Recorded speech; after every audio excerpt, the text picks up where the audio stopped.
할렐루야. 네, 반갑습니다. 여러분, 하나님 살아계신 것 알고 계시죠?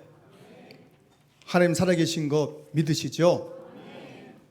이렇게 해보세요. 이렇게 여러분의 인생이 하나님의 손바닥 안에 있다는 걸 알고 계십니까?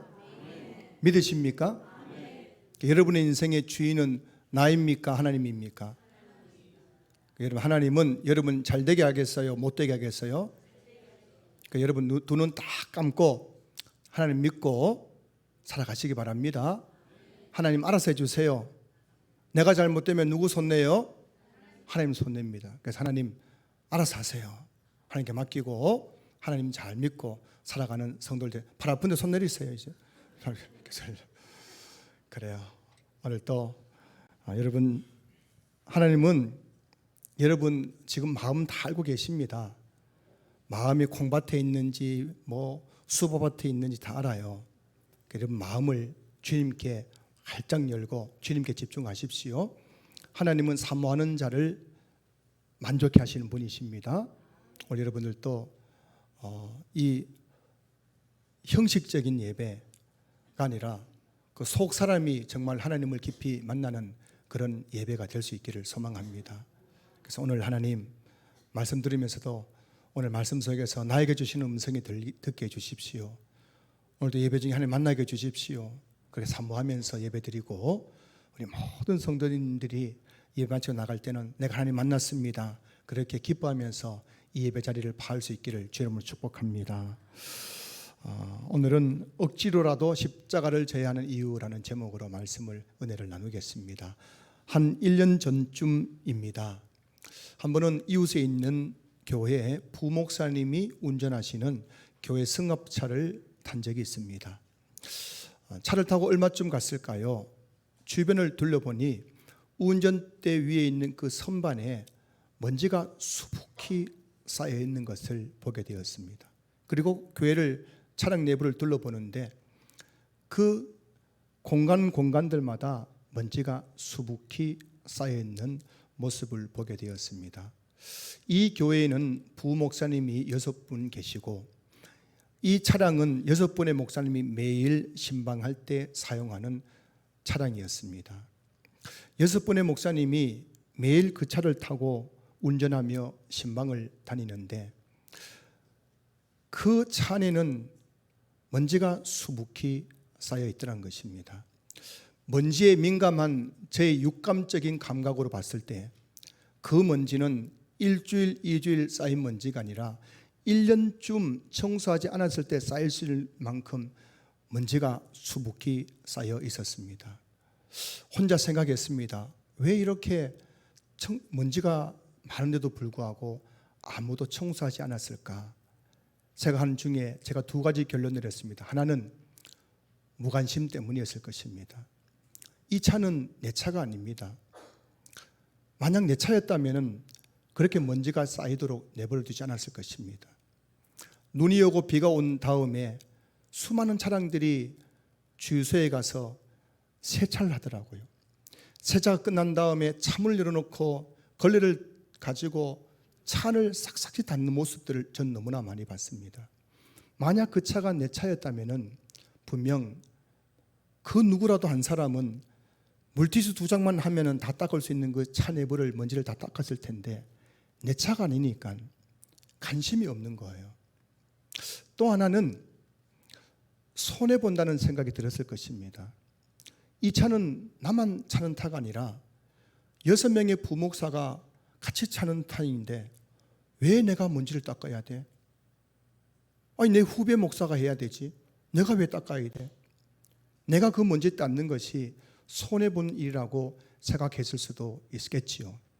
그래서인지 1년이나 지나도록 먼지를 닦지 않아서 수많은 사람들이 그 차를 타고 내리는 그 차에 먼지가 수북히 쌓여있는 모습을 보았습니다. 교회 차량만 그럴까요?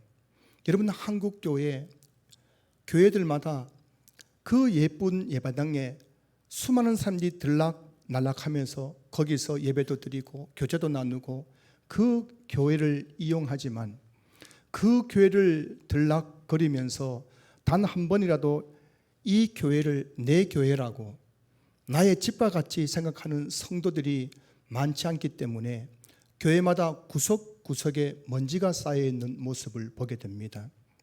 제가 섬겼던 교회들마다 구석구석에 가면은 먼지가 이렇게 쌓여 있는 모습을 한두 번 본 것이 아니에요. 만약 내 집이었다면은 이렇게 먼지가 쌓이도록 내버려 둘까 싶은 마음이 들 때가 있습니다. 교회 사역도 그렇지 않겠습니까? 요즘은 교회마다 교사가 없대요. 성가대원이 없답니다. 교회에 해야 될 사역은 많은데 그 사역을 내 자신을 헌신할 성도가 없다는 거예요. 고생스럽고 힘들고 아무도 교회 사역을 하려고 하지 않습니다. 그러니 교회 사역의 빈자리마다 먼지가 소복이 쌓여있는 모습을 보게 되는 겁니다. 눈에 보이는 건물뿐만 아니라 눈에 보이지 않는 사역의 현장마다 그 빈자리에 먼지가 쌓여있는 모습. 여러분, 한국 교회가 지금 교회마다 눈에 보이는 건물, 보이지 않는 사역의 현장마다 먼지가 쌓이고 있습니다. 아무도 그 먼지를 닦아내려고 하지 않습니다. 그 먼지 닦는 일에 내 자신을 헌신한 사람들이 점점 사라져가고 있다는 것입니다. 오늘 본문으로 돌아가시면 예수님께서 십자가를 지고 골고다 언덕길을 올라가고 계십니다. 지난밤 예수님은 한숨도 못 주무시고 아무것도 먹지 못하고 피곤함과 또 배고픔에 지쳐서 십자가를 지고 골고다 언덕길을 올라가고 계십니다. 학자들은 예수님이 지셨던 그 십자가의 무게를 대략 200kg 이상이 될 것이라 라고 말합니다. 여러분, 200kg이 뭔지 아십니까? 장미라는 선수가 올림픽에 나와서 딱 들어올린 만큼 여러분들은 들 수도 없는 그 무거운 십자가를 예수님이 어깨에 짊어지고 배가 고픕니다. 너무 피곤합니다. 그 십자가 지고 올라가면서 쓰러지고 또 쓰러졌습니다. 그때마다 로마 군병들이 채찍을 들고 예수님을 내리쳤습니다. 빨리 일어나라고, 빨리 일어나서 저 십자가를 지고 골고다 언덕길로 올라가라고. 그래서 예수님이 채찍질을 했는데 로마 군병들이 사용하던 그 채찍에는 그 긴 이 가죽의 중간중간에 동물의 뼈와 그리고 쇠붙이를 거기다가 붙여놓았기 때문에 채찍을 내려치는 순간 동물의 뼈가 사람의 살을 파고들고 또 세 조각이 살을 파고들었다가 그것을 잡아당길 때 살점이 뚝뚝 떨어졌다고 역사적인 그런 자료가 나옵니다. 예수님이 채찍에 맞을 때마다 예수님 몸에서 살점이 떨어져 나가고 피가 줄줄 흘러내렸습니다. 누가복음 23장 27절 말씀 보시면은 또 백성과 및 그를 위하여 가슴을 치며 슬피 우는 여자의 큰 무리가 따라오는지라 라고 되어 있어요. 예수님께서 십자가를 지시고 골고다 언덕길을 올라갈 때에 그 예수님 주변에는 많은 사람들이 예수님을 지켜보고 있었습니다.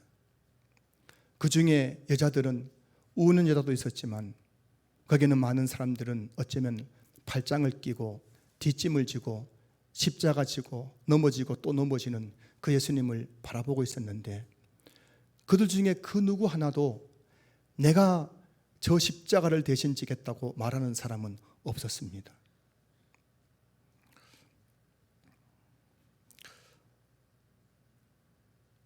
급기야 이 로마 군병들이 도저히 예수님이 십자가를 지고 골고다 길을 올라갈 수 없다는 걸 알게 되어서 그 십자가를 대신 질 사람을 찾았는데 그때 로마 군병 눈에 확 띄는 한 사람이 있었습니다. 자, 오늘 본문 마가복음 15장 21절 말씀 보시면은 마침 알렉산더와 루포의 아버지인 구레네 사람 시몬이 시골로부터 와서 지나갔는데 라고 되어 있죠. 여기서 구레네라는 곳이 어떤 곳이냐면은 북아프리카 연안에 있는 도시인데 오늘날 리비아의 수도 트리폴리입니다. 오늘 이 구레네가 지금은 리비아의 수도 트리폴리입니다. 여러분, 아프리카가 어떤 곳입니까? 흑인들이 사는 나라죠. 그런 점에서 오늘 성경이 구레네 사람 시몬이라고 한 이유는 구레네 사람, 이 시몬이 흑인일 가능성이 많다는 것을 우리에게 말씀해 주고 있는 것입니다. 자, 여러분, 예수님께서 십자가를 지고 골고다 언덕길을 오를 때 그 양옆에 그 모습을 지켜보던 사람들은 황인종 또는 백인종들이었습니다. 그래서 색깔이 좀 흰 사람들이었죠. 여러분, 제가 저기 동남아 가니까 저보고 이 피부색이 하얗대요. 우리도 하얀 축에 속하는 겁니다. 흑인들에 비하면.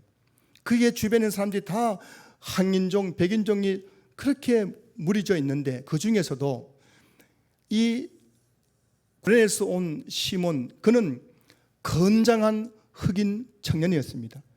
까만 사람이 하나 거기 있는데 다른 사람보다 키가 더 크고 건장한 사람이 있었습니다. 그래서 로마 군병이 그 시몬을 보는 순간 너 이리 나와, 이 십자가 네가 져라고 했던 것이죠.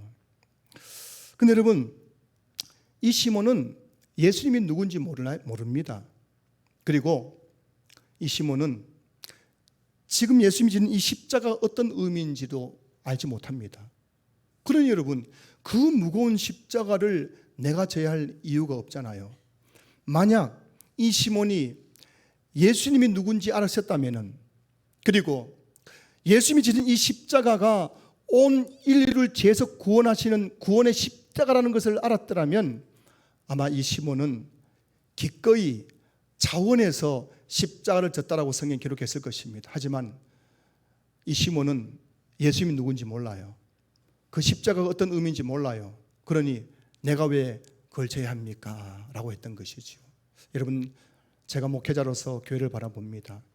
성도님들이 내가 지금 하고 있는, 내가 지금 감당하고 있는 이 직분이 하나님 보시기에 얼마나 위대하고 놀라운 직분인지를, 내가 교회에서 섬기고 봉사하는 그 작은 일들이 얼마나 하나님 나라에서는 영광스러운 일인지를 만약에 알았다면 그렇게 직분과 교회를 섬기는 것을 그렇게 억지로 하지는 않았을 것입니다.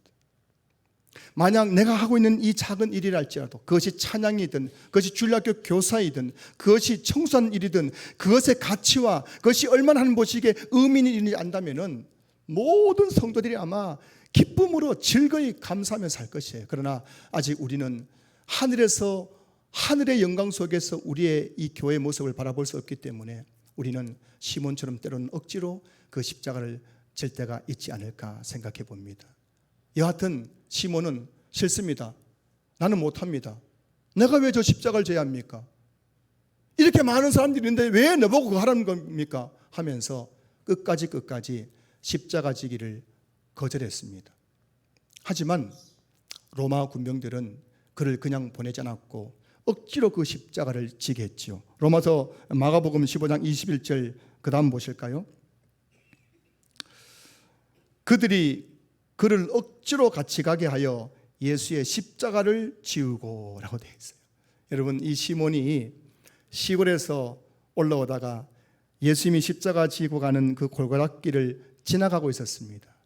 그런데 그때 로마 군병 눈에 띄어가지고 너 이리 나와, 이 십자가 져라고 한 거예요.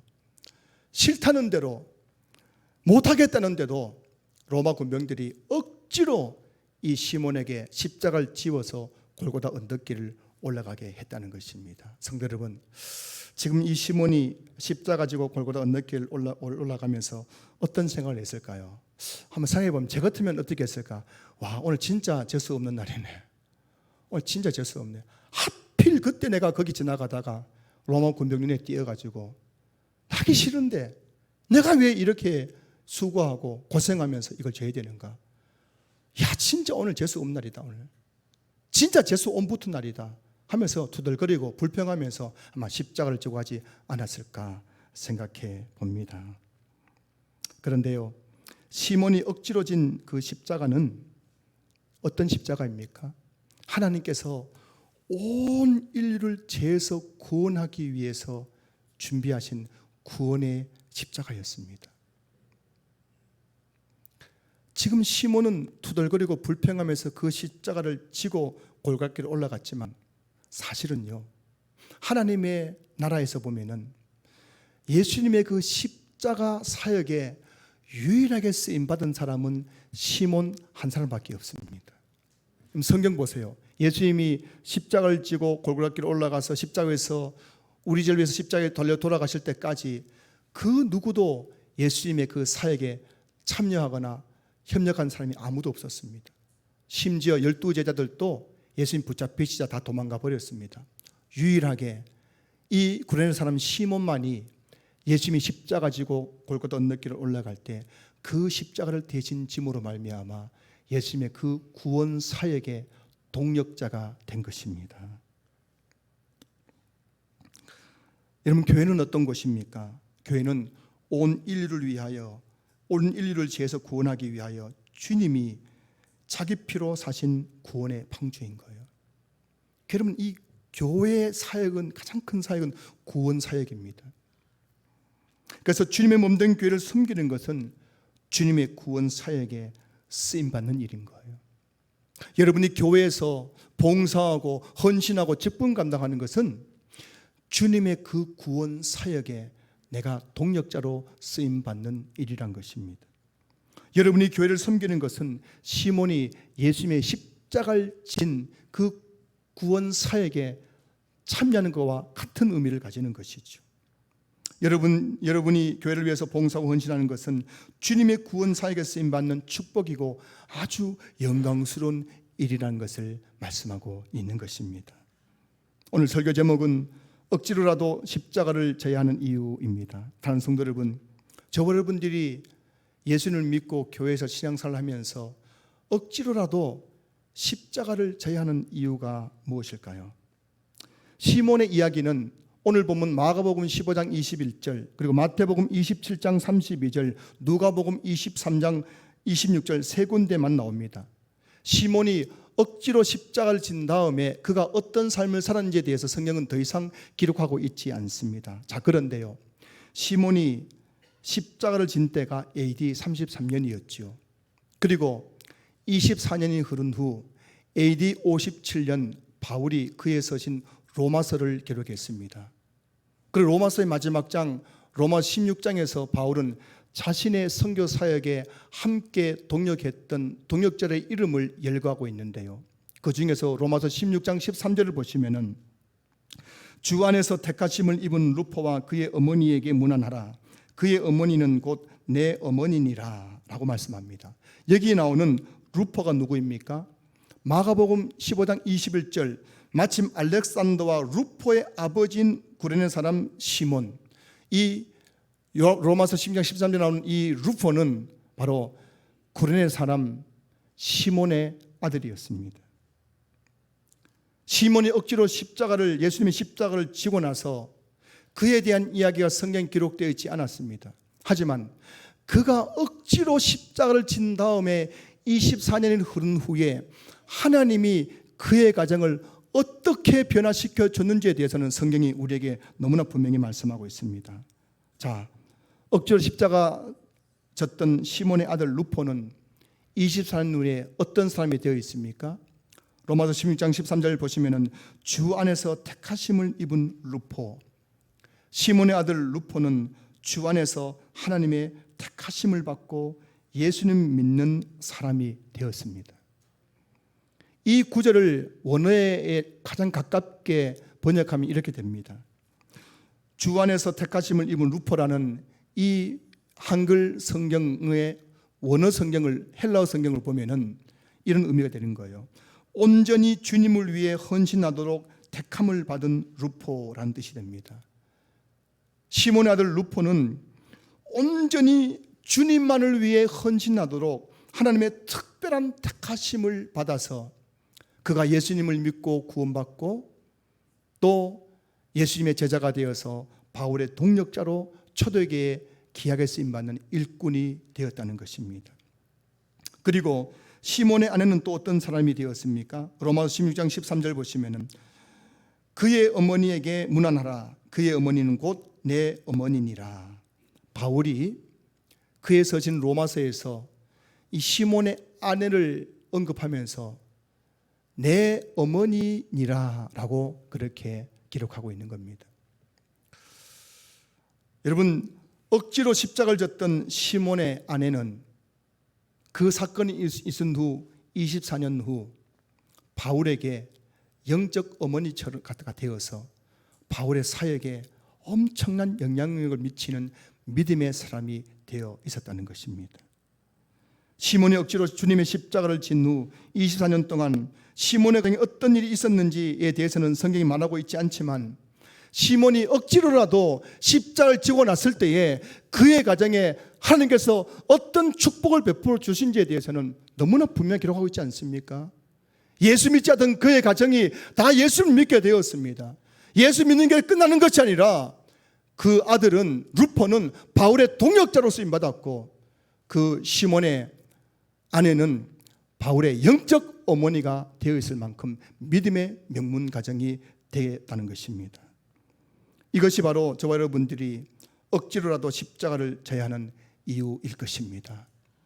다윗이 왕이 된 후 가장 먼저 한 일은 블레셋에게 빼앗겼던 법궤, 언약궤, 하나님의 언약궤를 예루살렘 성으로 모셔오는 일이었습니다. 그런데 그 언약궤를 모셔오는 과정 속에서 많은 사람들이 호기심으로 언약궤를 뚜껑 열고 들어봤다가 그 자리에서 다 죽어버렸습니다. 언약궤 잘못 건드렸다가 다 죽어버렸습니다. 여러분, 교회를 잘못 건들면 안 된다는 걸 아셔야 됩니다. 교회는 하나님이 임재가 충만한 곳이죠. 그 하나님의 임재를 상징하는 언약궤를 호기심으로 들여다보다가 그 자리에서 수많은 사람이 다 죽어버린 거예요. 그리고 언약궤를 운반하다가 소가 날뛴다고 언약궤가 떨어진다, 그것을 함부로 확 잡았다가 잡는 순간 또 그 사람이 죽어버린 거예요. 그 다윗이 그 모습 보면서 마음속에 두려움이 생긴 겁니다. 내가 혹시 이 언약궤 예루살렘 성에 갖다 놨다가 나도 잘못하면은 저 사람들처럼 죽을 수도 있겠구나, 그런 생각이 들어가지고 다윗이 언약궤를 성으로 가져오는 것을 꺼려했습니다. 싫어했습니다. 그래서 이것을 다른 곳에 보관하려고 했어요. 그래서 신하들에게 너희들 중에 누가 이 언약궤 보관할 사람이 있느냐라고 물었더니만은 저요 한 사람이 있었을까 없었을까요? 아무도. 언약궤가 두려운 거예요. 왜냐하면 이거 잘못 봤다가 죽고, 잘못 만났다가 죽고 하니까는 아무도 우리 집에 모시겠다는 사람이 없는 겁니다. 그런데 그때 이제 다윗이 신하고 의논했습니다. 먼저 이 언약궤는 레위인의 집에 모시는 것이 좋겠다. 그리고 지금 이곳에서 가장 가까이 사는 레위인이 누군가 살펴봤더니 오벳 에돔이라는 사람이었습니다. 그래서 이 다윗 왕이 오벳 에돔의 집으로 가자 해가지고 언약궤를 가지고 오벳 에돔의 집으로 간 겁니다. 오벳 에돔이 그것을 모르고 있었습니다. 그런데 오벳 에돔이 밖에 나와 보니까 왕이 언약궤를 가지고 왔는데 이거 너희 집에 보관하라라고 했을 때 오벳 에돔이 좋았을까요, 싫었을까요? 이거 잘못 건들다가 죽는 거예요.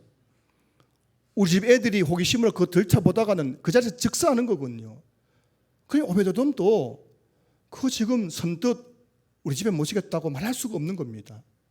그런데 왕이 어명이다, 너희 집에 이거 보관하라 하니까 오벳 에돔이 억지로 그것을 자기 집에 보관한 거예요.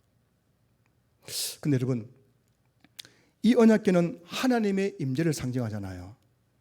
그래서 언약궤가 오벳 에돔의 집에 있었다는 것은 그곳에 누가 계신 거예요? 하나님이 계신 것이죠.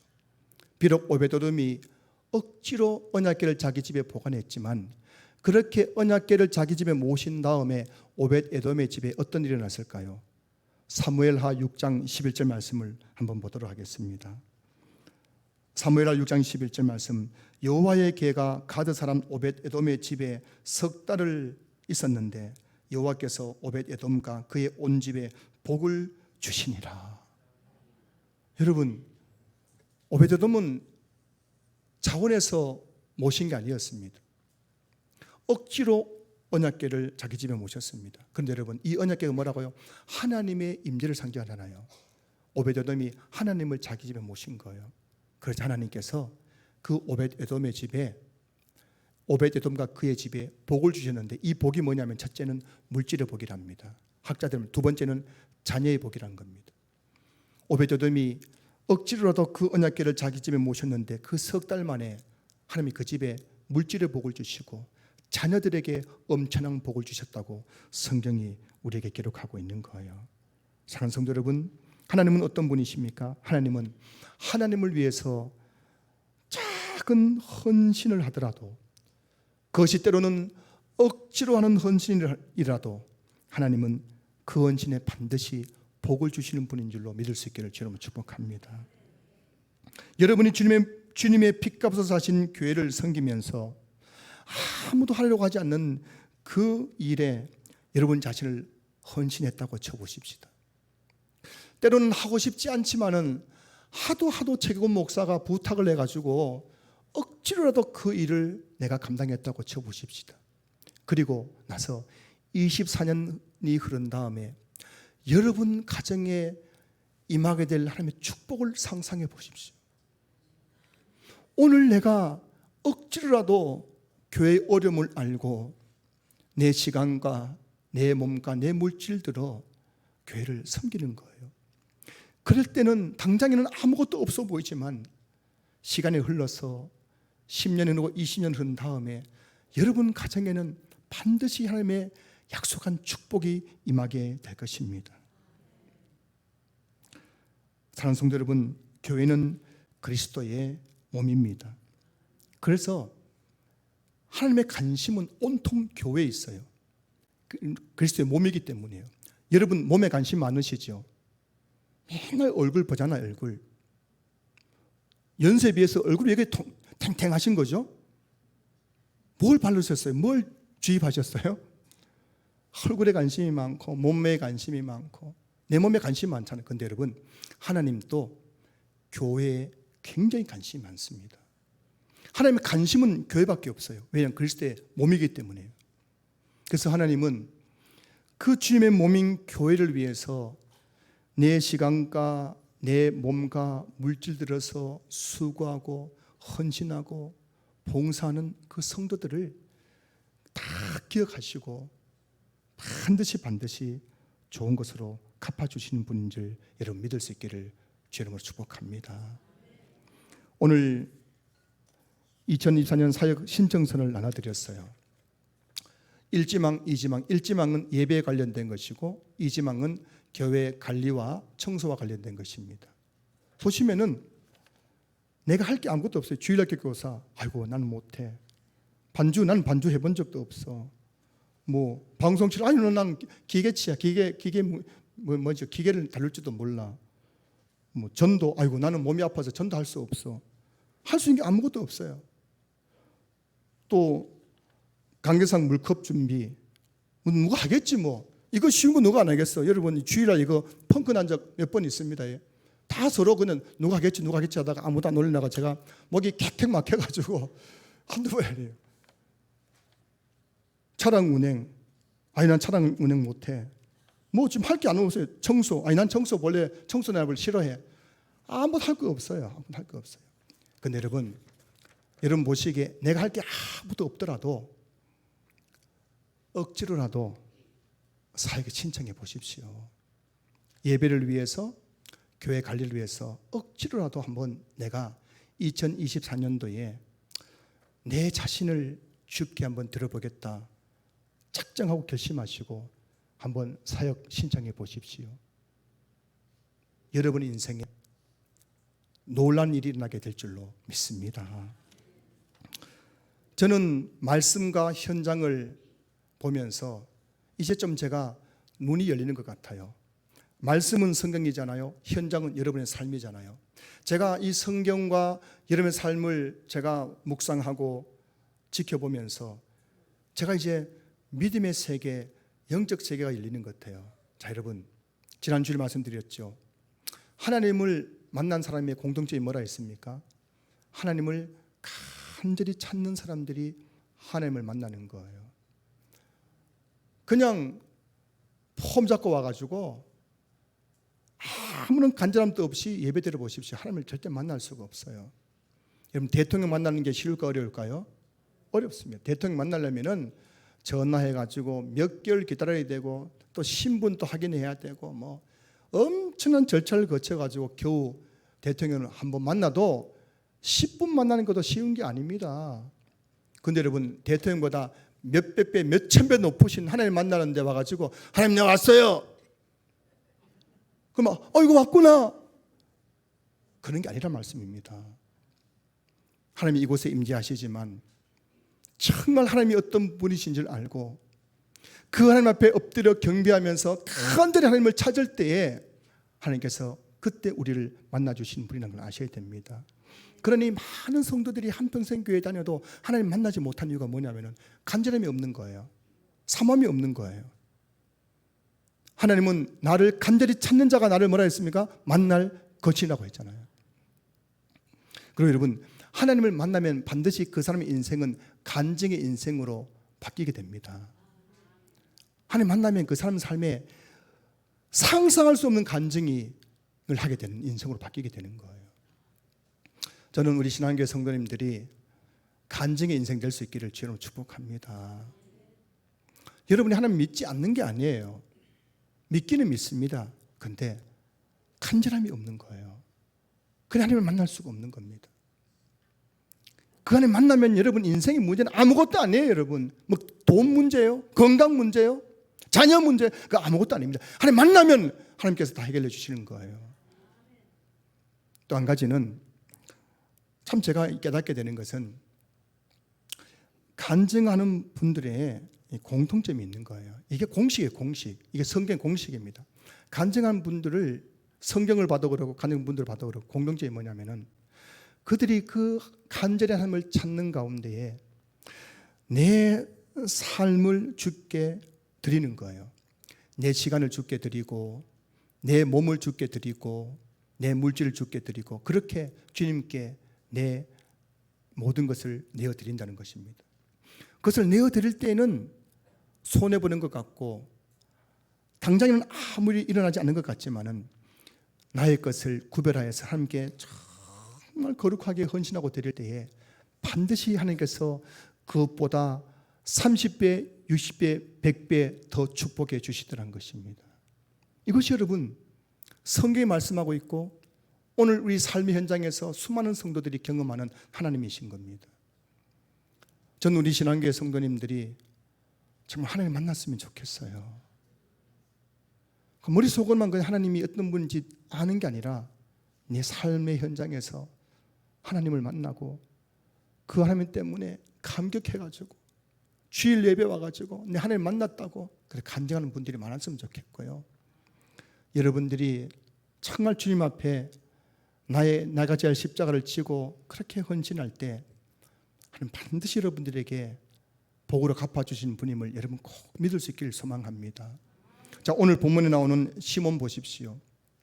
시몬이 만약에 억지로 십자가를 지고 가다가 중간에 이 속이 뒤집어져 가지고 열받아 가지고 십자가를 탁 땅바닥에 내동댕이 쳤다고 생각해 보십시오. 어떻게 되었을까요? 그럼 어떻게 되겠어요?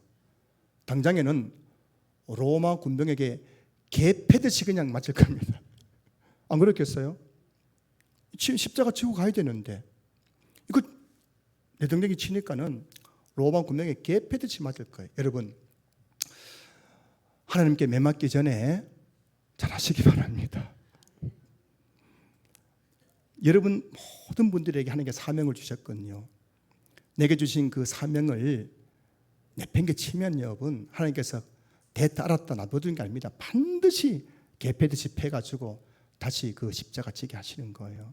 여러분 매맞기 전에 여러분 내게 주신 십자가 잘 지시기 바랍니다. 근데 여러분 또 시몬이 가다가 내가 왜 이거 져야 돼 하면서 못 지겠다고 뒤로 벌러덩 들어 누웠다고 생각해 보십시오. 어떻게 되겠습니까? 그는 오늘 본문에 나오는 그 하나님의 축복을 받지 못했겠지요. 시몬이 십자가 지고 가다 중간에 그걸 포기해 버렸다면은 그는 끝내 예수님 만나지도 못했을 것이고 그의 아들도 그의 아내도 예수님 만나지 못하고 예수 없는 인생을 살다가 비참하게 죽었을 것입니다. 하지만 시몬이 끝까지 그 십자가를 지고 억지로라도 지고 겟세마네 동산에 올라가서 그 위에 십자가를 탁 꽂는 거예요. 세우는 겁니다. 그때 하나님께서 그 시몬의 억지로 진 그 십자가에 대한 보상으로 그의 가정에 영적인 축복을 베풀어 주신 줄로 믿습니다. 많은 분들이 교회를 다니면서도 왜 나는 하나님의 복을 받지 못했냐라고 제게 물어요. 제가 이렇게 보니까요, 하나같이 중간에 다 그냥 포기해버리는 거예요. 뭘 좀 맡았으면은 억지로라도 그것을 끄고 그것이 이루어질 때까지, 그 사역이 완수될 때까지 감당해야 되는데 중간에 그냥 나 못합니다 하고 집어던지더라는 거예요. 집어던지는 거예요. 그 하나님께서 복을 주시려 하다가도 또 거두시고, 복 주시려 하다가도 또 거두시고. 그래서 많은 성도님들이 교회 다니면서 끝까지 자기 십자가 못 져가지고 주님이 주신 그 복을 누리지 못하는 모습을 너무나 많이 보는 거예요. 사랑하는 성도 여러분, 억지로라도 끝까지 그 십자가를 져보십시오. 하나님께서 여러분들이 상상할 수 없는 은혜와 복으로 여러분의 가정과 여러분의 삶 가운데 복렬해 주실 줄로 믿습니다. 이곳에 계신 우리 모든 성도님들이 억지로라도 십자가를 짐으로 말미암아 하나님께 주시는 그 약속한 축복을 받아 누릴 수 있기를 주님의 이름으로 축원합니다. 축원합니다. 축원합니다.